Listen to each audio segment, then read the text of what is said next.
L'eau du robinet serait-elle toxique? C'est l'une des pistes sur laquelle travaille Emmanuelle Amar, lanceuse d'alerte dans l'affaire des bébés nés sans bras. On pense que l'eau est un facteur commun à ces familles parce que d'une part, elles vivent tout en milieu humide, la Bretagne, la Bretagne, le Morbihan et la Loire-Atlantique, mais aussi parce qu'elles ont en commun, chacune à l'intérieur de ces agrégats, d'avoir la même distribution d'eau. En Bretagne, 2 communes sont concernées, Guidel et Calan. Avec 5 cas, Guidel, 12 000 habitants, est la plus touchée. Cette hypothèse d'une eau polluée, le maire y a évidemment pensé. La difficulté dans cette affaire-là, c'est qu'on ne sait pas. Et qu'il faut admettre qu'on ne sait pas. C'est jamais drôle de dire qu'on ne sait pas.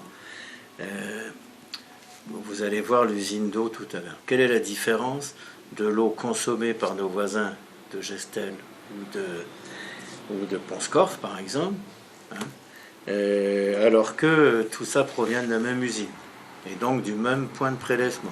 La commune est alimentée par une station de production d'eau flambant neuve, rénovée en 2013. L'eau est pompée dans le Scorff et arrive dans ce bâtiment qui se trouve derrière moi et subit donc un traitement classique, mais il y a aussi en plus un traitement au charbon actif qui permet d'éliminer les micropolluants, dont les pesticides.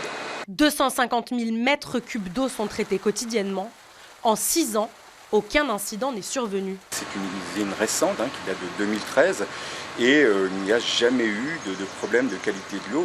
Une eau traitée est donc sans danger pour la santé. Mais le Scorff, le fleuve qui alimente les communes bretonnes touchées, est pollué dans son état naturel. D'après le syndicat de la vallée du Scorff, 70% des échantillons non traités contiennent des traces de pesticides.